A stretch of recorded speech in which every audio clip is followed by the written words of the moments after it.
Alright, Assalamualaikum. So we will start with our lecture today. Right, so continue from last lecture, we stopped at the basic term of statistic, right? So we already learned about what is population, what is sample, what is sampling unit, sampling frame, and then we also learn about statistic and parameter, right?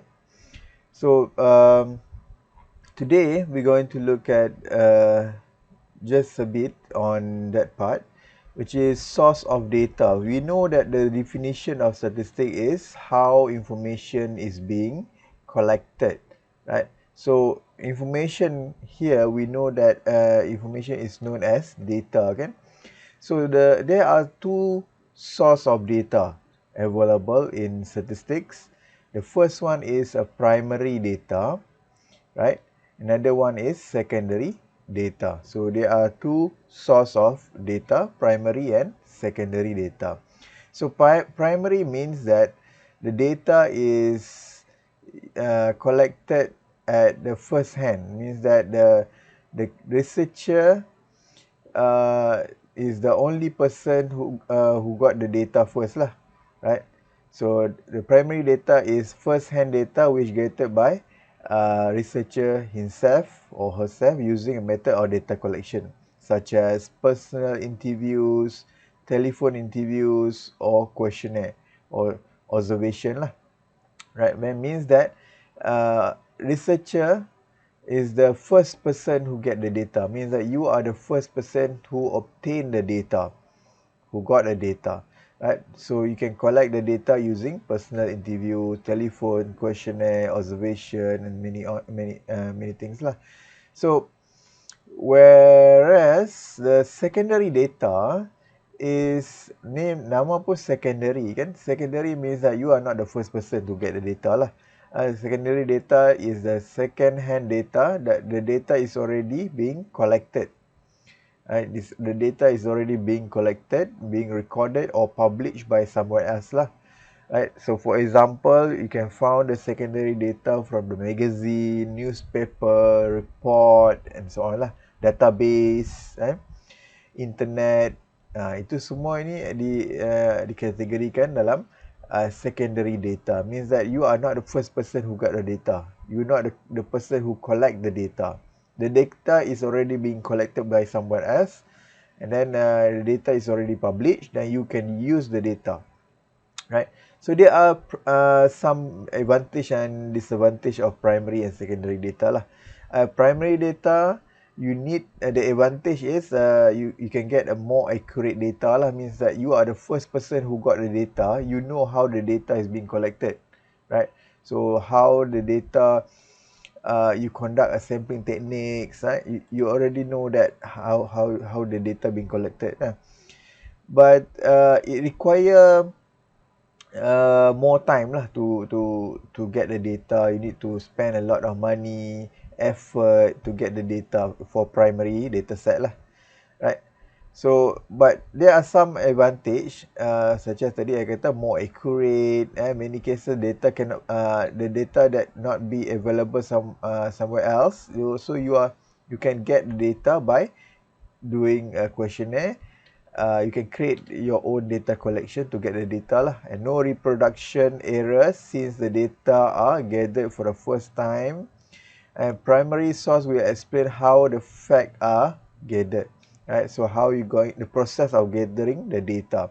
So this is the advantage. You can explain how the data being processed, how the data is being collected, how the sample size determined, right, and so on. So for secondary data, there are some advantage. First is they require less time, means that you are not spending a lot of money or time to collect the data at the field. Right? You just go to the website, you go to the database and collect the data. Right? It require less time, effort, and money because the data is already available.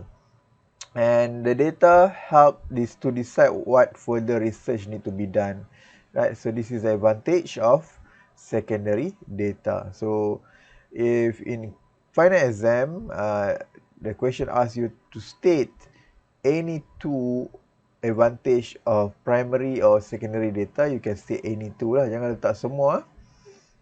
Right, so there are some disadvantage as well. So I think I already explained some disadvantage on primary data. I mean, it require more time and effort to collect the data. And then most primary data are expensive lah, right? Means that when you want to collect the data, sometimes the data is not available easily. You need to spend some money for for transportation lah. You nak kena pergi satu tempat ke satu tempat, right? Collect data and so on lah. So sometimes people will not really cooperative to give the data kan. Contoh you nak buat questionnaire, so orang tak nak jawab kan. So that is a challenge lah to get the data kan. So you need to spend some skills or ataupun orang kata pursuing skill to ask the question, right? If you are using questionnaire lah. So secondary data leads to reproduction errors since the data are gathered for the second time.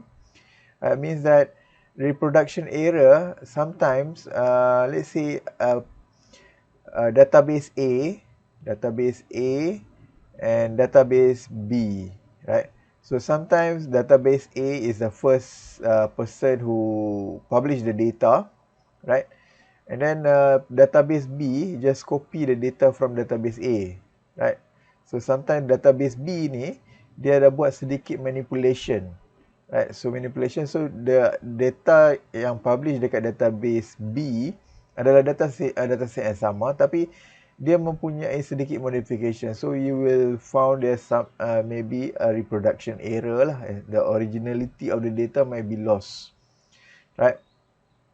So itu I dah jumpa banyak kali lah. So maybe I pergi ke UCLA University database. So I think I want to get a database about diabetes, right? So bila I compare dengan Kaggle, database yang dataset yang sama, but there is some error yang tak sama here and there dalam dataset tu lah, since ada orang yang dah tukar kan. So that is a disadvantage of secondary data. You need to make sure you got the data from the trusted source, right? Some secondary data are very difficult to be obtained because some of them are confidential, right? Or not to be disclosed. Means that if you go to the Department of Statistics Malaysia, right, some of the data they publish, it means that is can be used for public use. But some of data yang you need to ask them and pay for the data, right? Means sometimes the data yang you minta tu pun mungkin tak boleh bagi sebab dia ada confidentiality of ethics confidentiality lah. So dia sometimes tak boleh bagi semua kan. So not all secondary data are readily available and inexpensive lah. Accurate data is sometimes questionable. So this is the disadvantage of secondary data lah. We don't really know how the data is being collected, who is conducting the data collection, right? Itu kita tak tahu, right? So that is a disadvantage of secondary data. Okay, any questions so far? No? Let's move to the next part, scale of measurement. I think I already explained this on the last lecture kan. So we already know there are two types of variable, right? Remember, two types of variable. So qualitative and quantitative. Under quantitative we have, and the qualitative we have nominal and ordinal scale. And for quantitative we have interval and ratio scale. We already know how what is the difference between nominal and ordinal, interval and ratio kan. So ordinal should be in order, categorical variable should be in order, can be ranked. Interval and ratio, interval, the zero value is true zero, it's not a true zero, and the difference between two measurements are equal. Example, temperature, date, pH scale, longitude, latitude and so on lah. So now I'm going to skip that one and we just go to exercise.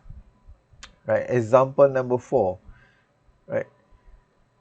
Okay, classify each of the following response by type of data, either qualitative,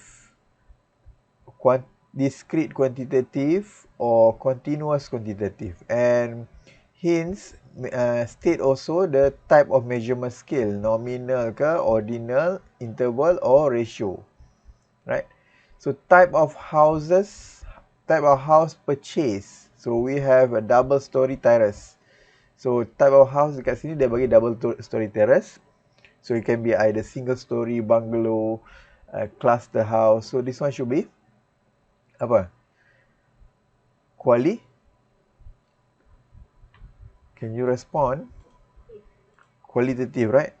So qualitative, what type of level of measurement? Under qualitative, we have nominal or ordinal only. So what type of level of measurement?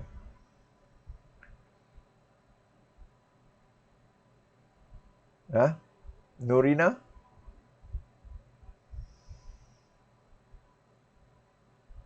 Norina Humaira.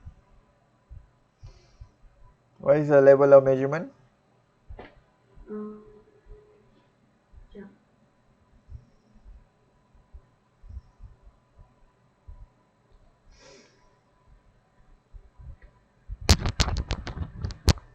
Cepat sikit, kita kan tak tahu.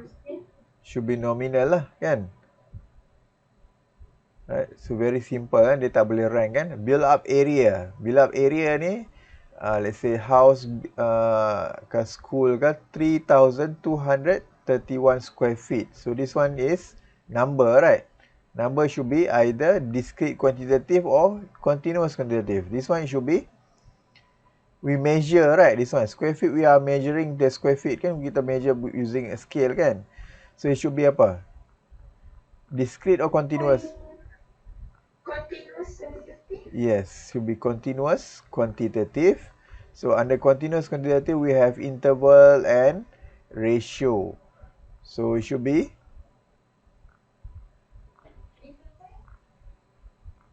no. Kalau zero square feet means there are something else ke? Dia tak kan, means zero lah, there are no area, right? So it should be ratio. So we need to ask that question lah. Is the zero value is a true zero or not true zero? So down payment paid for the house 20,000. So anything regarding money, this is number, right? Number we agree. Number kita nak letak mana? Quantitative ke quantitative? Yep. So but which part? Discrete or continuous? Yep. It should be discrete quantitative, right? Because we cannot measure ringgit kan? We can count, right? So this one should be interval or ratio? Very simple. This one kita dah discuss last week. Anything regarding money is, if you say you don't have money, means you don't have money lah, right? So means apa? Interval or ratio? Yep, should be ratio lah. Okay, this is also same, right?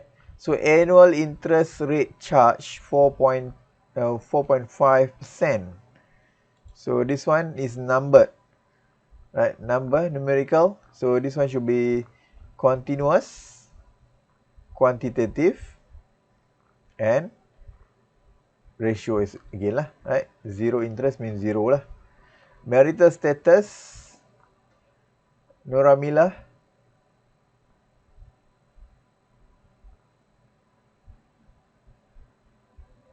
Qualitative. Qualitative apa? Nominal or ordinal? Nominal, right? Okay, this one also same, right? It's the same thing lah. So monthly salary 2,500. So anything regarding money is discrete, quantitative, and ratio. Right. Down payment, a term of payment 25 years. So this one is apa? Discrete, quantitative, or continuous quantitative? Years we count or we measure?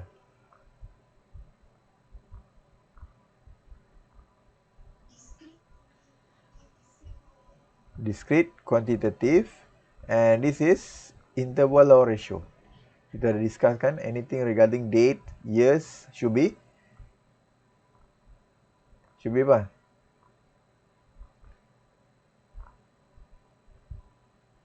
Muhammad Farid, saya tak nampak muka you. Nabil, Hanani. So,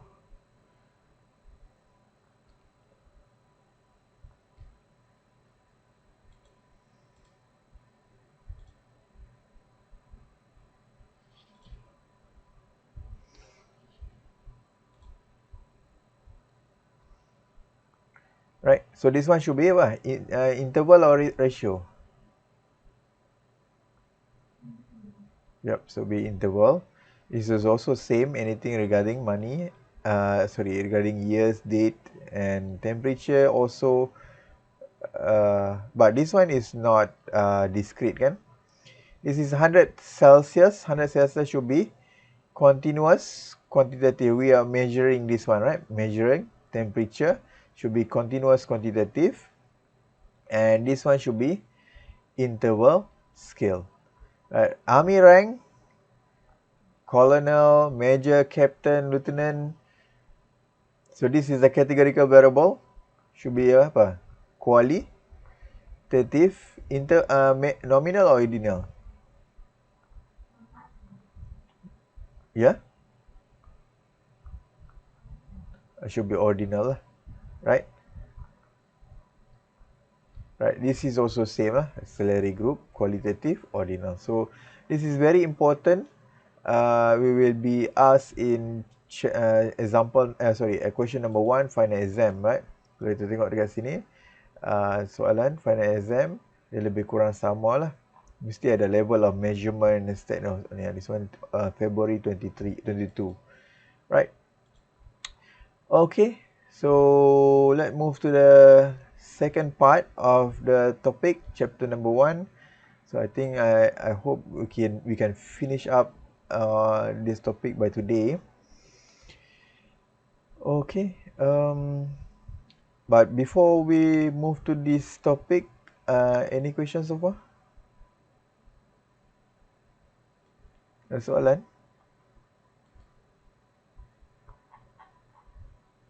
Question? Right. Good. So we move to the next part, which is sampling and sampling method.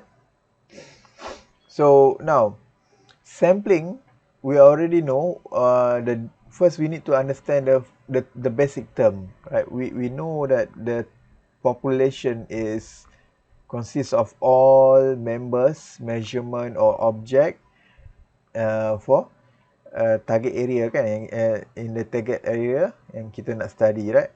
So for example tadi mana as a population, kita tengok balik.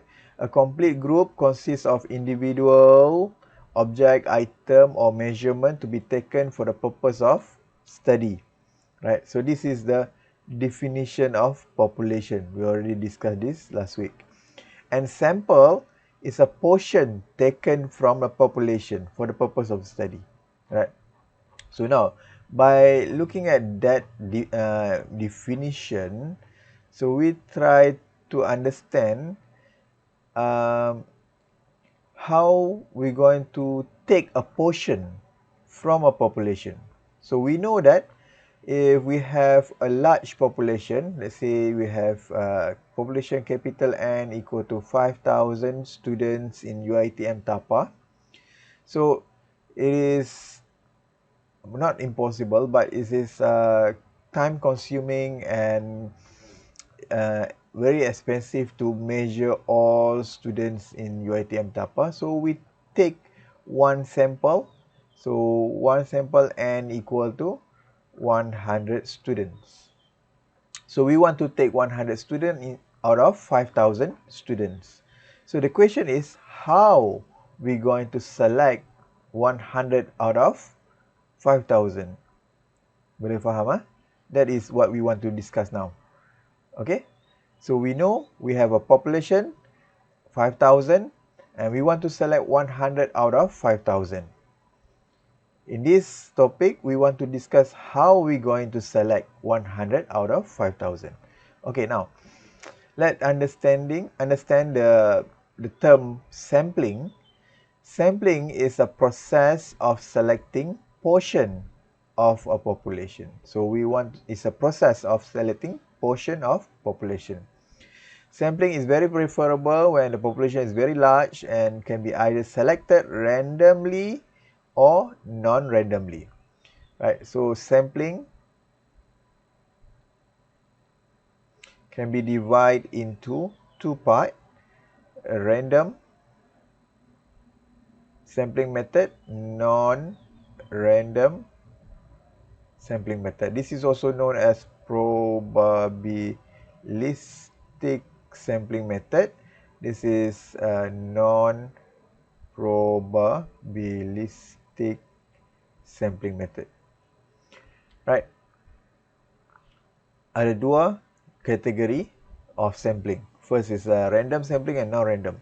So why sampling is very preferable than census? We also discussed last week kan, what is a census kan? Census is we measure all members in the population kan. So first, why sampling is preferable? It can save time, cost and resource, reduce the sampling errors, right?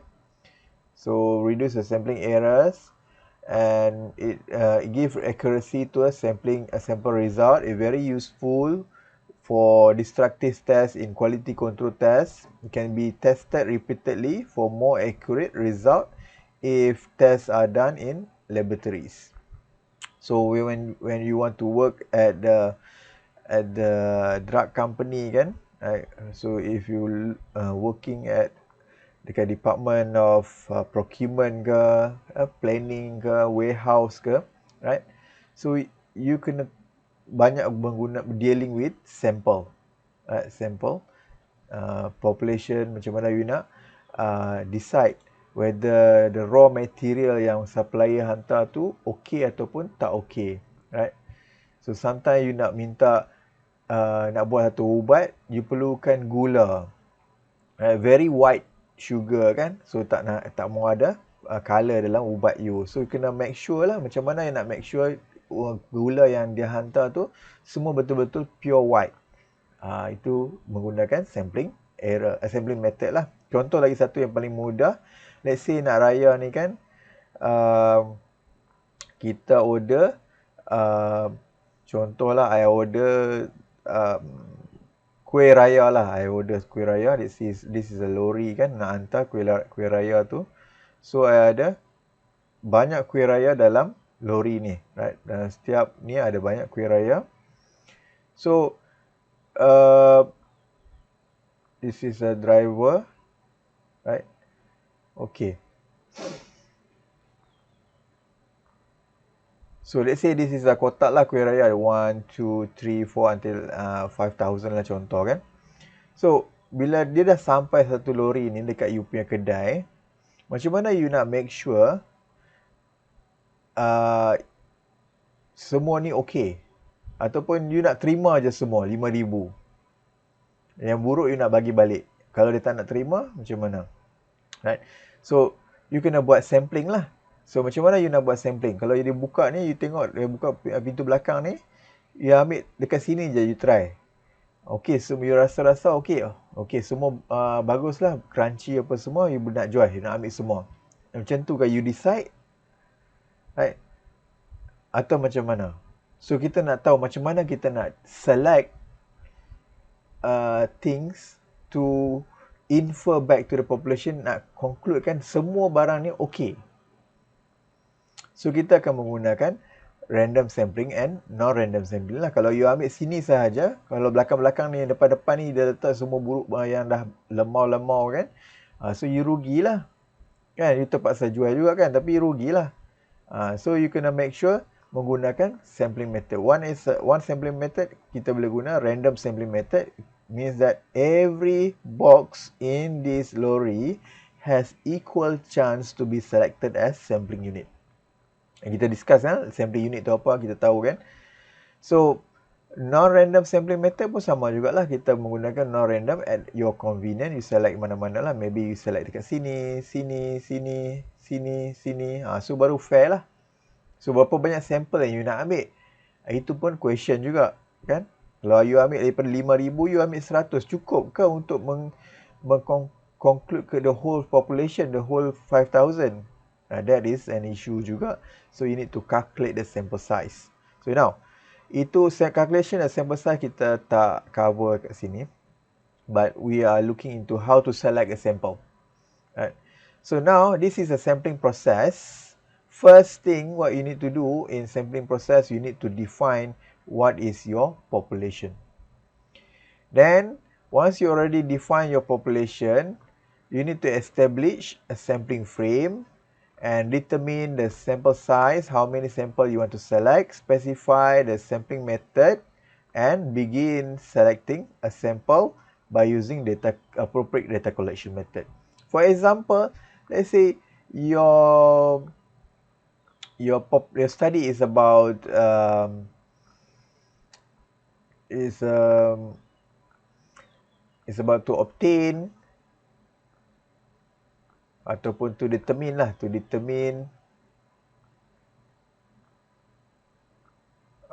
monthly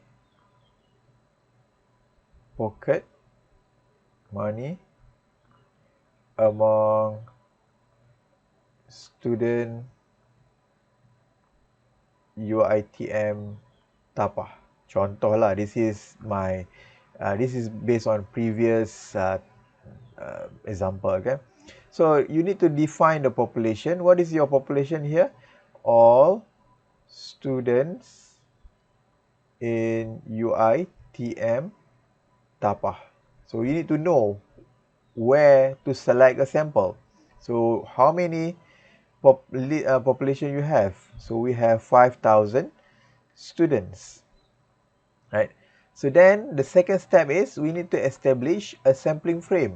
So sampling frame is used when you want to use a random sampling method, right? So we need to establish a sampling frame 1, 2, 3, 4 until 5,000, right? So once you already establish a sampling frame, you want to select, let's say n equal to 100 students out of 5,000, contoh kan. You kira, ini kena kira, okay? Tapi I tak ajar kira lah kat sini, right? And then specify sampling method. So since you want to use, you have a sampling frame, so you're going to use a random sampling technique. So under random sampling technique, we have a simple random sampling. We have a systematic sampling, stratified sampling, cluster, and multi-stage. Of course, there are a lot more, but we're going to focus on these 5 method only. Kalau banyak-banyak nanti pening you nak belajar kan. So then, this is for random lah. For non-random, we have convenience, we have judgmental, quarter, right? And purposive, right? So then, last we begin selecting the sample using appropriate data collection method. So, kita nak collect the data using appropriate data collection method, apa yang sesuai? Kalau macam ni, 100 saja, maybe you can use a questionnaire. Ataupun you ada face-to-face interview, right? You ada observations, you ada lagi apa, experiment, and so on lah, ada banyak lagi kan. So ini adalah one of the method. Nanti kita akan discuss detail about the data collection method, many more, ada banyak lagi. So this is the process. So when in final exam or test, I ask you state how the data is being collected you need to state from a defining a population.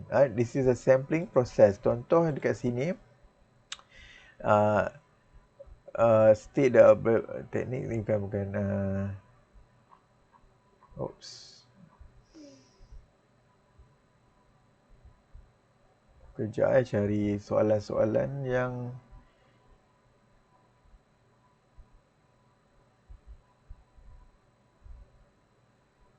tak ada soalan yang I letak sini, tak ada yang tanya lah. Tapi ada soalan last week, last semester dia ada tanya lah. So how researcher can collect the data, right? So you need to define lah the sampling process kan. Ini semua ada 5 elemen. Okay. Any questions so far? Regarding this, ada soalan? Tak ada soalan, right? So now let's look at the main part that we want to discuss, which is sampling techniques. So I already explained to you. We have two type of sampling. So which is first one is random and another one is non-random, also known as probabilistic.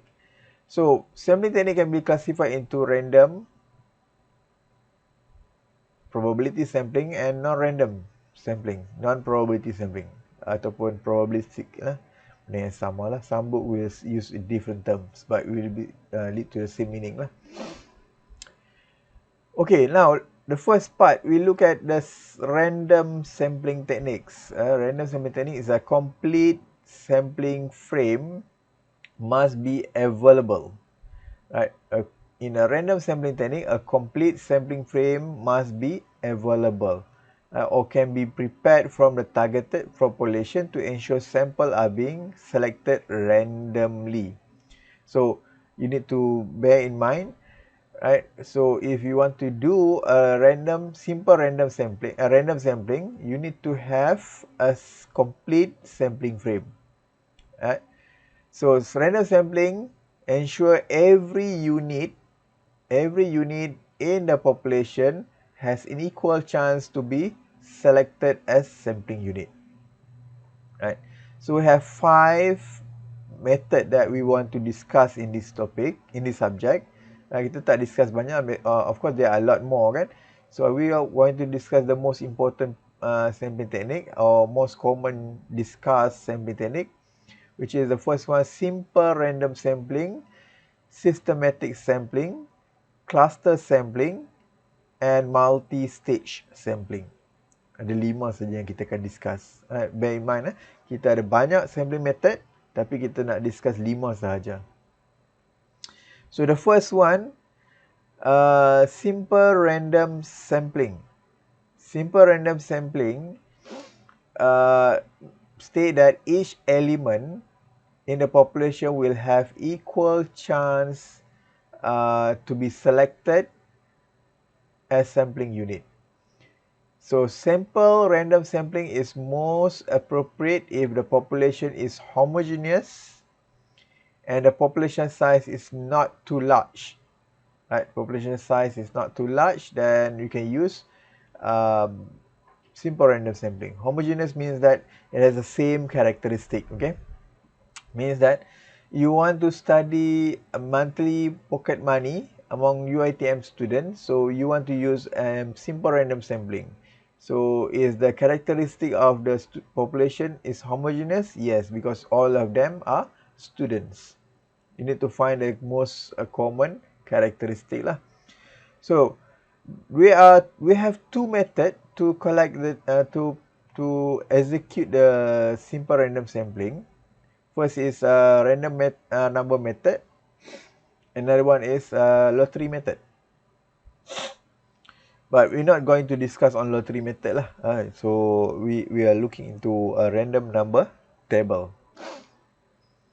Okay. Right. So this is example of random number table. Tapi kalau kita tengok kejap I come up with I belum explain lagi ya. Harap bersabar.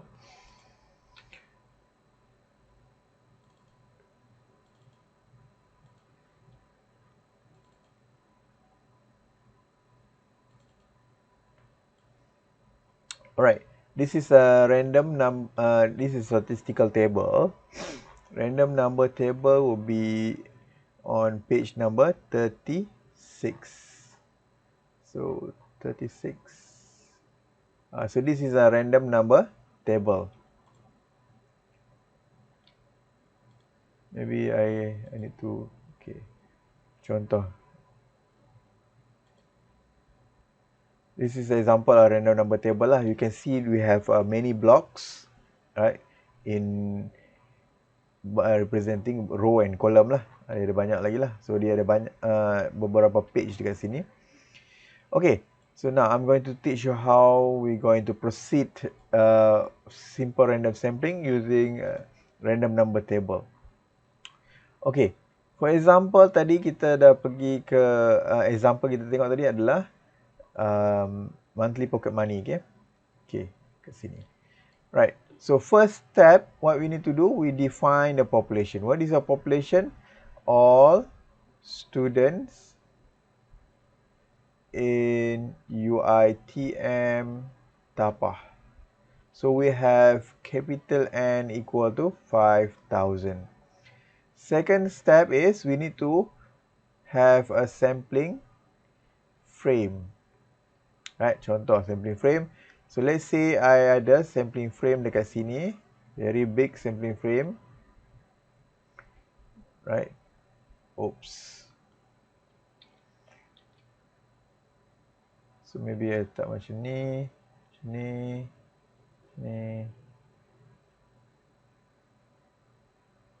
Okay.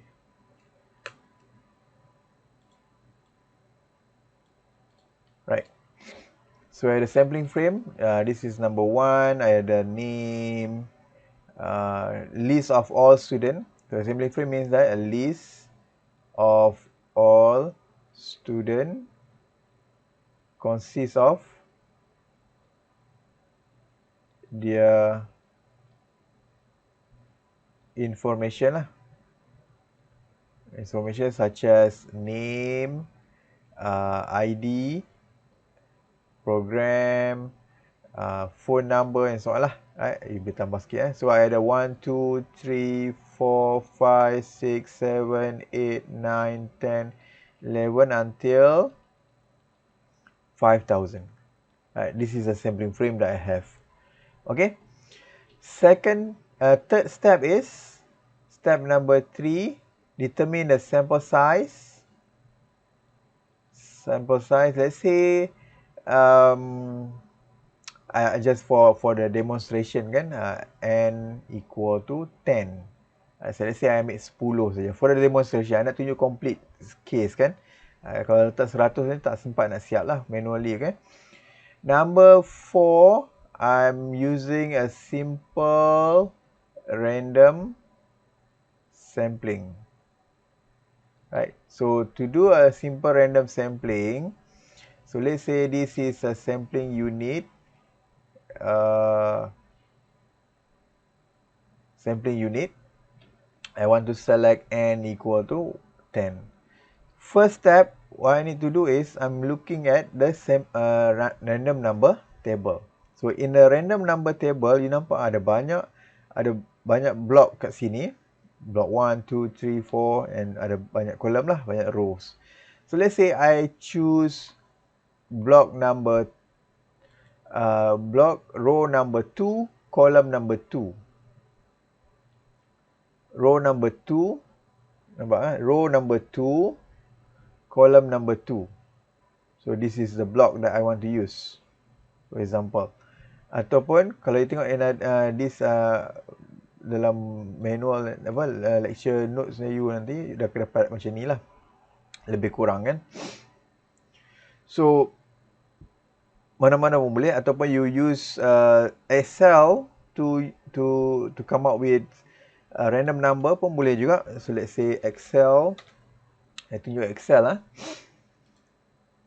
Right, so this is Excel. So let's say I letak ran between, right? Ran between. So from 1 to kita ada berapa population until 5,000 kan. Ini Excel lagi senang lah. Right, so you just select, maybe I select this one to sini and then I select to 5,000 lah. I turun ke bawah lah. Let's say I nak 10 saja kan. Nak ambil 10 sini lah. Ini dah sampel yang I akan ambil dalam population. Boleh faham tak? Contoh dekat sini. Right. Ni menggunakan Excel, okay? So, the first sampling unit yang I nak ambil adalah, this is number 1, right? Number 1. I nak ambil student number 1722. So, this is a student number 1722. Akan select dia ni, akan masuk menjadi sampling unit number 1, which is student number 1722. This is my sampling unit. The next student is I nak select 2443. So dia akan turun ke bawah ni lah. 24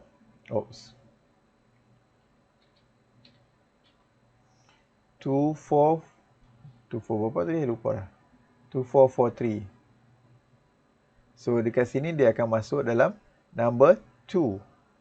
2443. Right. And number 3, 3212. 3212. So ini 3, 3212. Number 4 adalah 1484. 1484. Dekat sini. So yang masuklah 1484. So what happen kalau kita jumpa number yang sama? Number yang sama tak boleh lah. Sebab kita dah select dah. Macam mana nak select lagi kan? Faham tak? So you kena generate lagi lah. This is by using Excel lah. So by using random number table, kita kena tengok, let's say I ambil sini starting from here. Now 4954 ni. So we know that our sample population size we have 5,000. So 5,000 tu berapa digit? 4 digit. Right. So we will look at 4 digit ni. 4954. So the first sampling unit will be 4954. This is by using random number table. Okay. Tadi I ajar menggunakan Excel. Excel very simple. Right. So by using random number table, kita ambil 4954. Kita akan masukkan dalam sampling unit daripada population list ni. Sampling frame.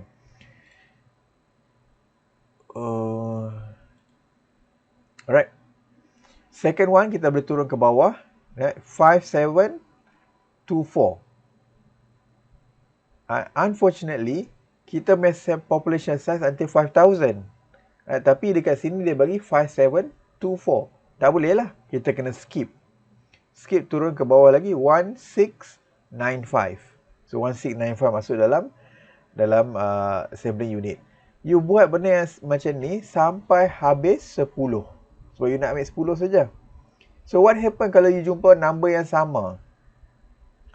Number yang sama you kena skip lah. So what happen kalau you dah buat sampai bawah ni? Dah habis sampai bawah ni. Turun sampai bawah dah habis. You boleh turun naik atas balik, continue to the next block, ataupun untuk the next same block ni, you boleh continue 4354. Turun ke bawah. Ambil yang digit number ini ke bawah. Macam tu. Ataupun lagi senang, the next one lah. So, this is manually. Right? Kalau guna Excel, senang. So, that's why in your project nanti, you need to show lah how you going to select a sample from the data set. Menggunakan simple random sampling. Right? You boleh guna this function random between, right, to select a sample. Okay? Boleh? Ada soalan? So this is simple random sampling.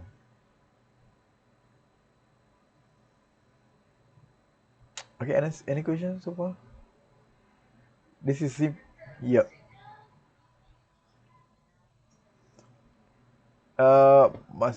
Mana number macam mana? Ya. permulaan dia boleh pilih mana-mana. Mana-mana lah. Selalunya dalam buku dia akan kata you ambil satu pencil, you just tutup mata and point dekat mana-mana block. Itu secara random lah. Right? But itu pun boleh, ataupun you pilih just pick one block and then continue with the selection. Alright. This is a fundamental random sampling. Okay. Ini that's why kita kata simple random sampling. Very simple. We just list down all the sampling frame and select using a random number. Okay. That is simple random sampling. Of course nanti you akan baca advantage and disadvantage lah. I think I don't want to explain this one. You can screenshot this notes, right? Advantage and disadvantage of simple random sampling. Dah?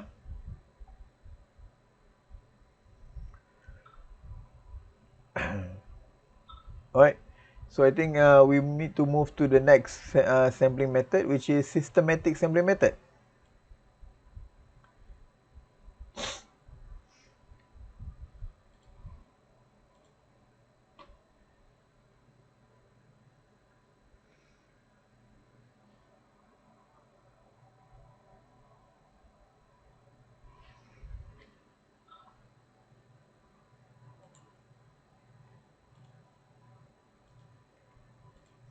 Right, systematic sampling method, like simple random sampling. This technique also most appropriate if the population is homogeneous lah. The characteristic of the population is homogeneous, means same characteristic lah. If you're student, you need to select from student lah. So using this method, the sampling frame is not really necessary complete lah. We don't really need the whole sampling frame, right? But it is good to have a sampling frame lah. Tapi sampling frame bukan senang nak dapat, okay? So systematic sampling technique is not fully randomized. It's the only first sampling unit selected is selected randomly. Yang lain-lain kita tak menggunakan random method dah. Sebab the first sampling unit sahaja random. While the other sampling unit follow the certain interval k. Right? So now, how to select this one? First, we need to list down unit of population, same as previously. Decide on the sample size. Right? So let's say the first one, capital N equal to 5,000. Sample size, let's say N equal to 10. So 10 is too big lah. Maybe I nak 100. Contoh kan. Okay lah, 10 pun boleh lah. Boleh lah 10. Kita nak bagi complete, nak tunjuk kan. So calculate the interval size K. So K will be equal to population size divided by sample size, which is 5,000 divided by 10, which is equal to 500. So K is equal to 500. Okay. So now, as explained previously, I have a sampling frame. For example, sampling frame 1, 2, 3 until 5,000. Right. So I want to select only 10 sampling unit. Right. My sample size is 10. So this is, oops.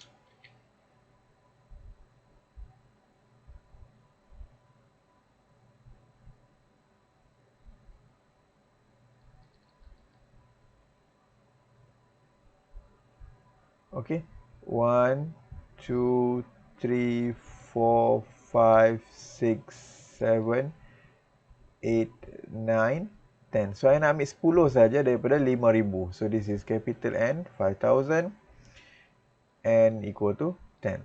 So the first step is I'm using a random number table.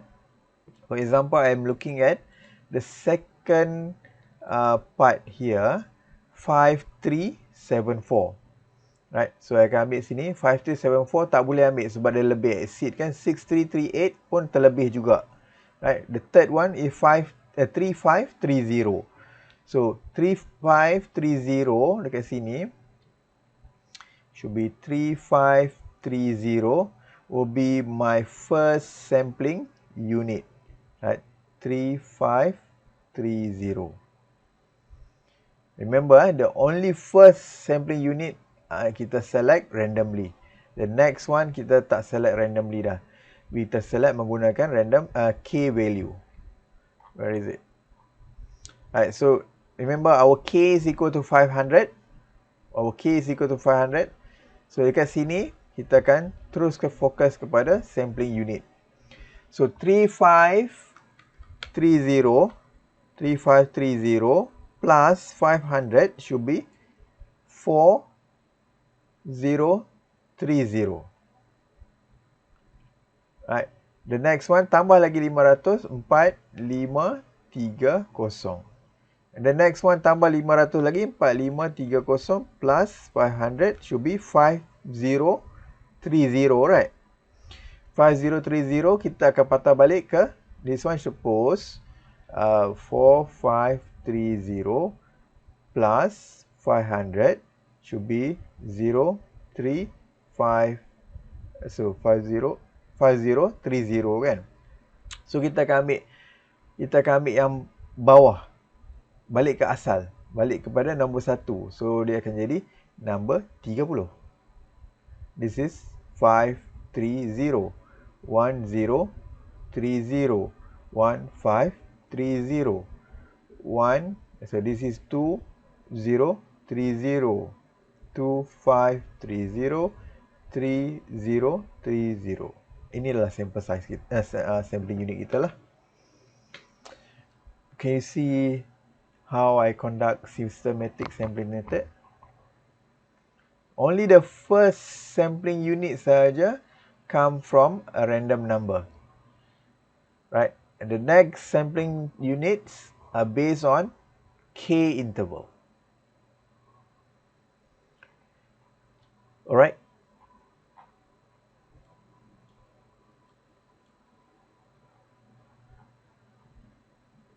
Okay.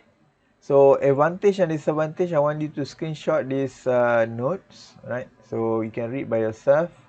Advantage, sudah.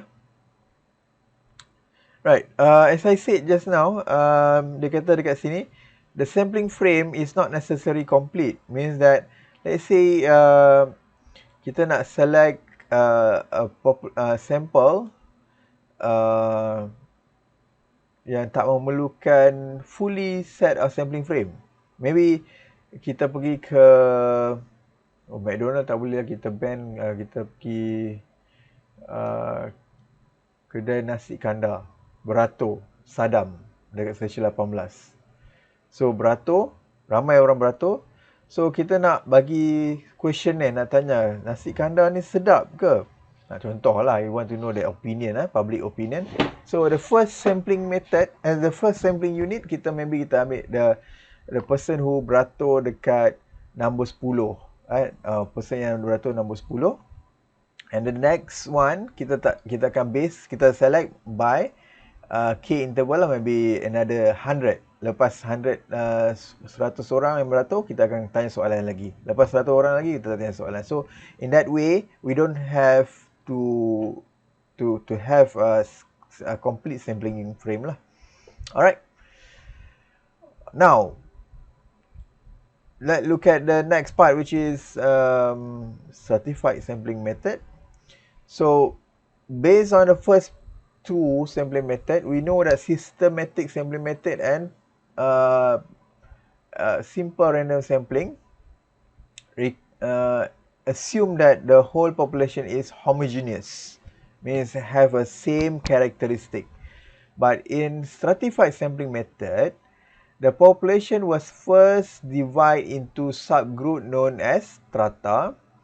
Within each stratum, each element has homogeneous properties. But the element in the different strata has a different properties, which is heterogeneous. Right? Heterogeneous means that the population has a heterogeneous characteristic. Heterogeneous. Right? It means the characteristic is not equal lah. For example, maybe I want to my objective to obtain to determine monthly pocket money among students at UITM Tapah. Right. So I'm going to use a stratified sampling method. We know that in UITM Tapah we have 5,000 students and we have 3 faculties, FSG, FP and KPPIM. Right? So different faculties means that it has a different characteristics. Right? Maybe in faculty FSG we have capital N for FSG equal to 2000. Capital N for FP we have 2000. Capital N for KPPIM we have 1000. Altogether, right, equal to 5000. Right. So each faculties has a different characteristic of students. Right. And this is what we call strata. We divide the population into subgroup known as strata. Right? Strata 1, strata 2, strata 3. And within each stratum, right? Within each stratum, maksudnya dalam within each stratum FSG, dalam group FSG ni, it has a homogeneous properties. Maksudnya student ini adalah student FSG. Right? Same characteristic. So that's what the meaning of homogeneous property within the group and heterogeneous properties between the group. Boleh faham? Okay, now the procedure. So you understand this one, eh? First understand the concept here. The procedure. The first procedure is we divide the population into homogeneous strata. List down all element in each stratum. Maksudnya this is a sampling frame.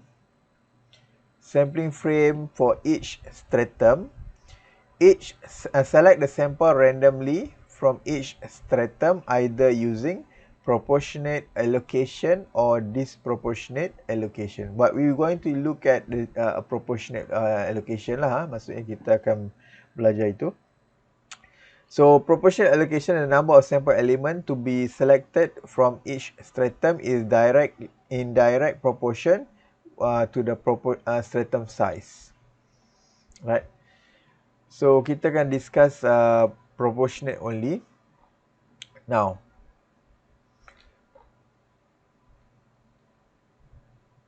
okay, kita pergi ke sini. Right. So I have divided the population into 3 groups, right? So let me first construct a table dulu lah. Table sample size for stratified sampling. Right. So we have strata. Maybe this one. Strata. So strata 1 FSG. This is FP. This is KPPIM. And last we have total.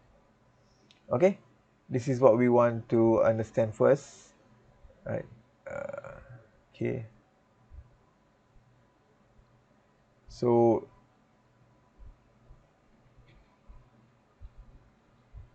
susah lah. Okay, right. So now we have capital N dekat sini. This is 2000, 2000. This is 1000. So total is 5000.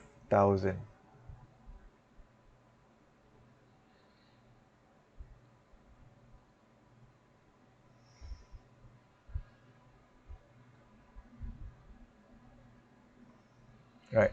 So ini I nak draw table dulu, okay? So bagi you nampak, ini you akan buat benda yang sama dalam final exam or test nantilah, right? You calculate the sample size macam ni lah, calculate sample size nya. So you want to select sample size, tapi kita kena kira percentage of each strata. So percentage dekat sini, maybe I letak sini lah. Okay. So what is the percentage? 2000 divided by 5000 multiplied with 100. 2000 divided by 5000, the total, multiply with 100. So this is 40%. Right? This is also 40%. And this is 20% lah. The total is 100%. Boleh faham? So I just want to find the proportion. How many percent for FSG, how many percent for FP and KPPIM. The next part is I want to find the sample size, which is small letter n. So how many sample size that I want to select for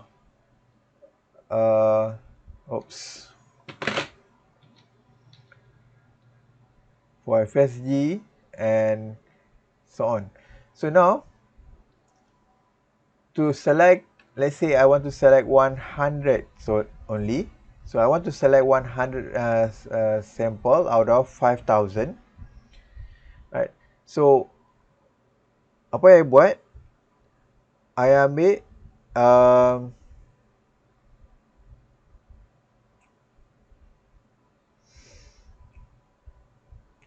2000 multiply with 0.4 multiply with 100. So divide by 100. Kejap. I kejap. Actually dia kita tak perlu pun dalam darab cari percentage lah. I think this one okay lah, tapi kita dah dapat percentage okay lah, tapi but basically to get the number of sample very simple. Sekejap je, I confused sebab because we already calculate the percentage because the number is equal kan. Maybe kita change sikit lah, kita nak 500. So tak bagi you nampak confused kan, sebab I pun terconfused tadi sebab dia sama kan, this is 100, this is also 100 kan. Now so to get 500 out of 5000 for FSG, 2000 divided by 5000 multiply with 500. So what is the total? 2000 divided by 5000 multiply with 500. So this one should be 200 lah. So this is a total sample size that we want to select from FSG. This is also equal to 200 jugalah. So 1000 divided by 5000 multiply with 500. So this is going to be 100. Boleh faham? So this is a formula. You see, actually benda yang sama lah. We would just want to know what is the proportion, percentage. Tapi ini tak penting pun, tak apalah. Tak cari pun tak apa percentage ni, okay? Percentage tak cari pun tak apa. Tapi it's good to know. But the sample size, we just divide the 2000 dengan the total, multiply terus dengan the sample size that we want to select. 500. So it should be 200. This is 200, 100. So the total here should be 500 lah. Okay. Right. Clear, right? Any question?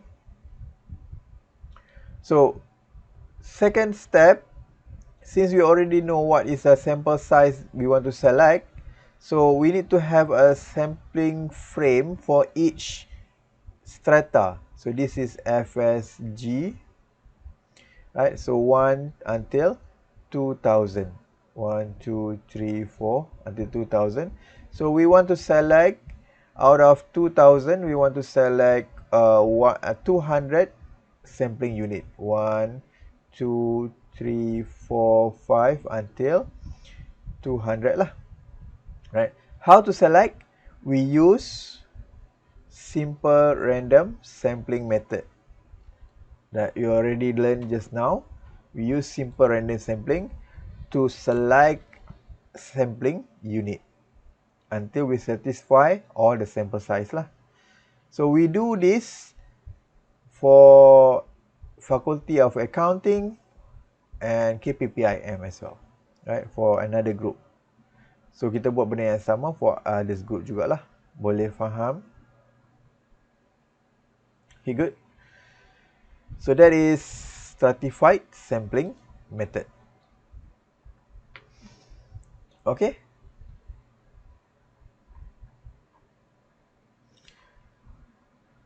Alright, boleh? Next, we move to the next part. Advantage and disadvantage ni you boleh screenshot, okay? Advantage and disadvantage you boleh screenshot. Dah?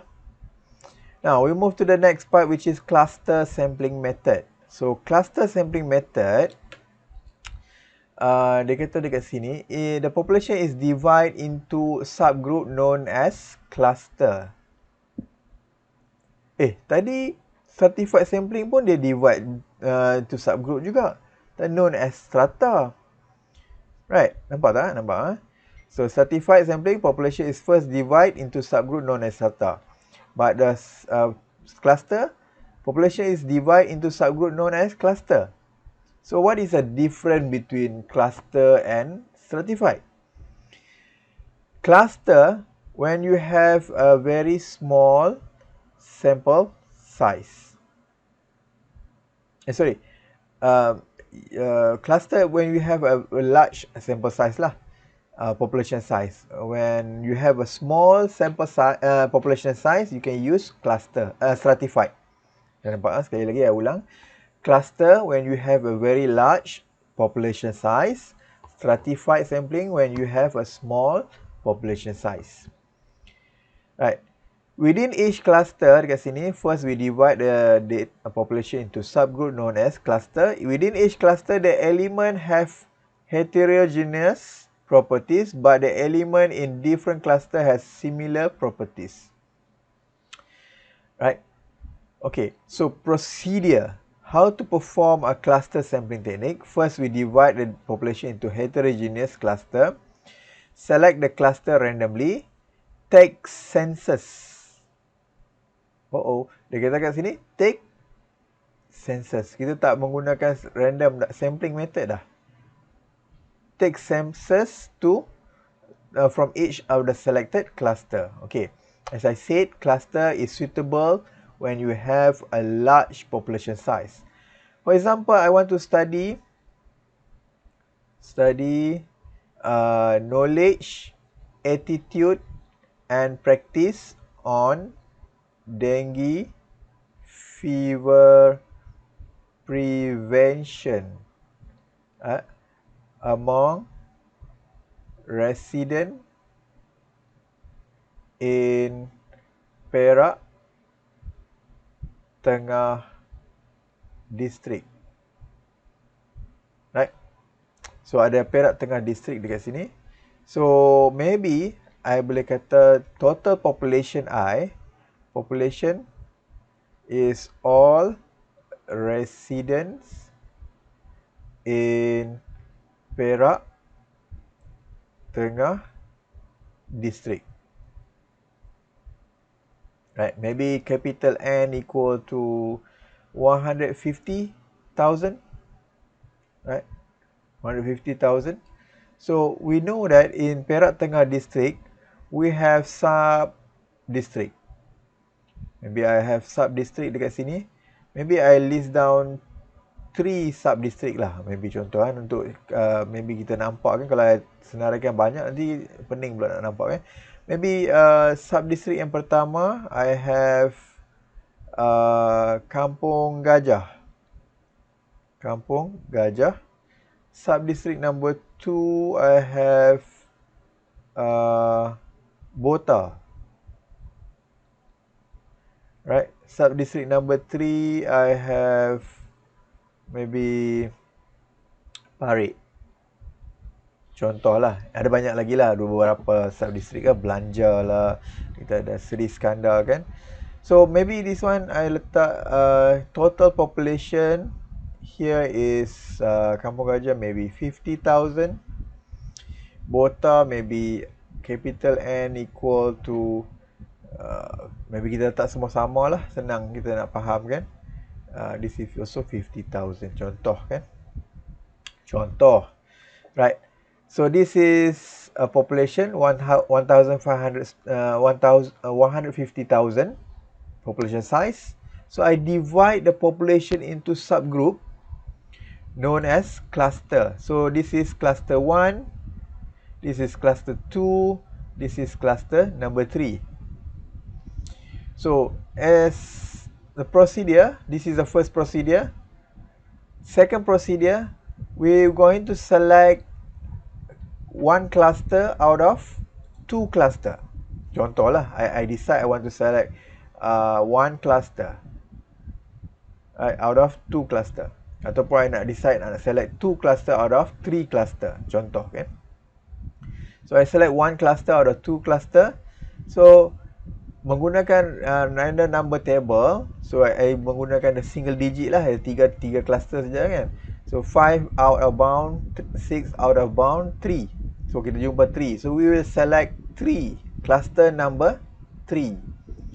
So I will select cluster number 3 to become my sampling unit. In sample number cluster number 3, I have 50,000 residents in Parit. Right? So apa yang dia kata dekat sini? Step number 3,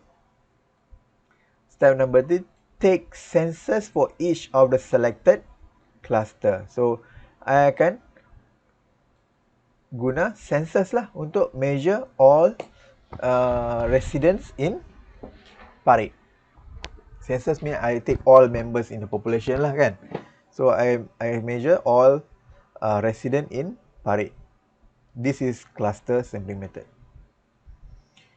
Okay. Oh, mana dia pergi Dia suka lari Okay. Right, this is cluster sampling method. You can read the advantage and disadvantage. Okay. Now, let's move to the next one, which is dia kata kat sini, different between stratified sampling and cluster sampling. So, what is the difference? Stratified sampling, population under study is divided into few strata, each containing a large number of elements. Right. So, cluster, population under study divide into a cluster, each containing a few elements. Right. So basically we know that when we want to do cluster, we will take census. We take all members in the population. For stratified, when we have a small population size, cluster when we have a large population size. Now let's look at multi-stage. Multi-stage is same as cluster juga. I explain nanti you kena baca sikit lah. Multi-stage same as cluster. Maybe I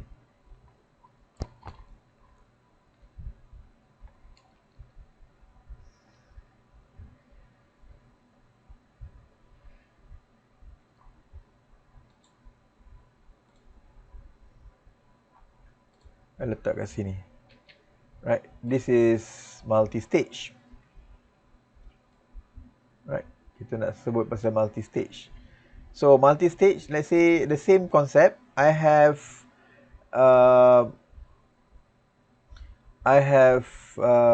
population 1,500 population in Perak Tengah district. So I want to conduct a multi-stage sampling method instead of cluster sampling method. So I divide the population into cluster. First step, this is multi-stage, okay? I divide the population into cluster. So in this example, I divide into 3 cluster. For each this cluster, right? This is what called sub-district kan. In each cluster, ada beberapa village. Right? This is village 1, village 2, village 4. V1, V2, V3, V4.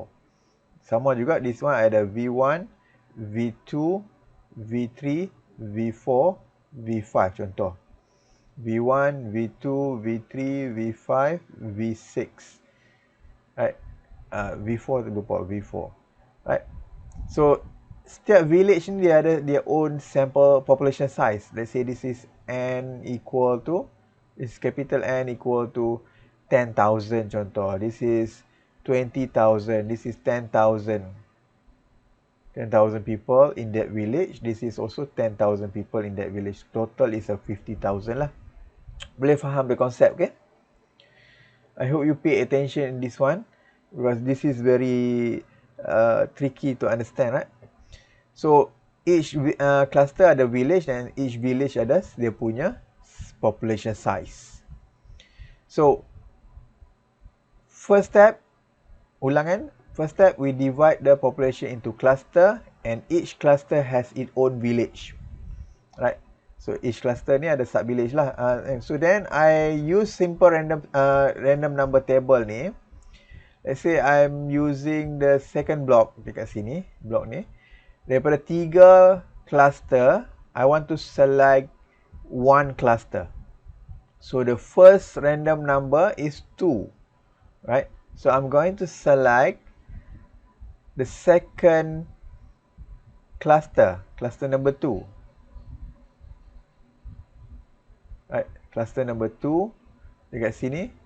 So kalau cluster sampling method, cukup setakat ambil cluster ni, kita measure all member in that cluster kan. Right, itu cluster method. Now multi-stage. Multi-stage mean kita turun lagi ke bawah. Turun lagi ke bawah maksudnya daripada cluster number 2 ni ada 5 village. Daripada 5 village, I want to select, this is the first step, first stage. Second stage, ada daripada 5 village and I nak select N equal to 2. I nak select 2 village. So I pergi ke random number table. Instead of using this one, I'm using the third one. So nak ambil 2 sahaja. 3 dan 1.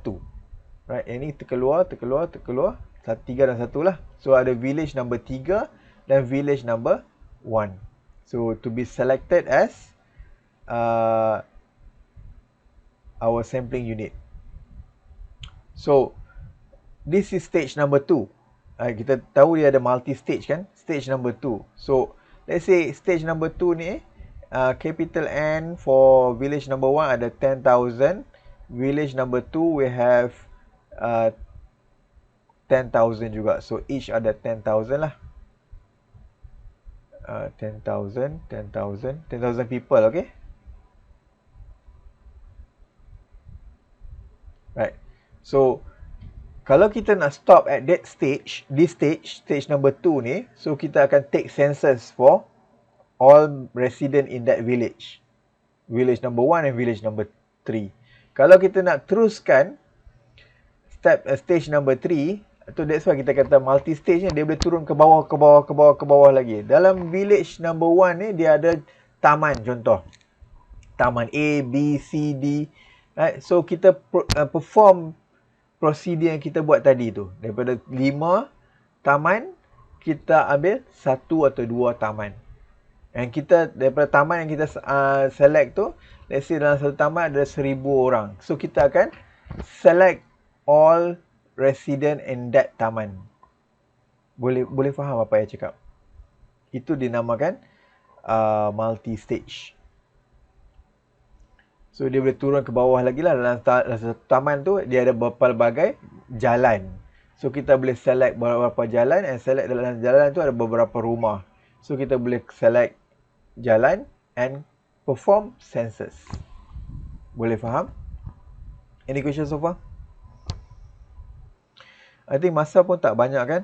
Dah nak habis dah. Kita start perlambat sikit. So, any question you want to ask regarding random sampling method?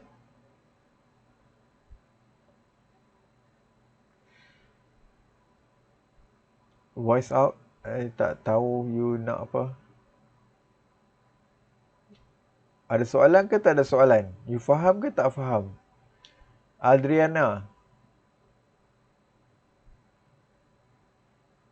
Adriana Batrisha.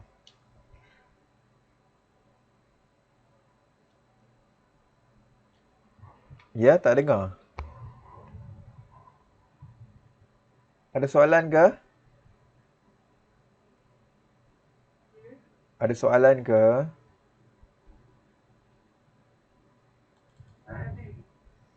Yang lain?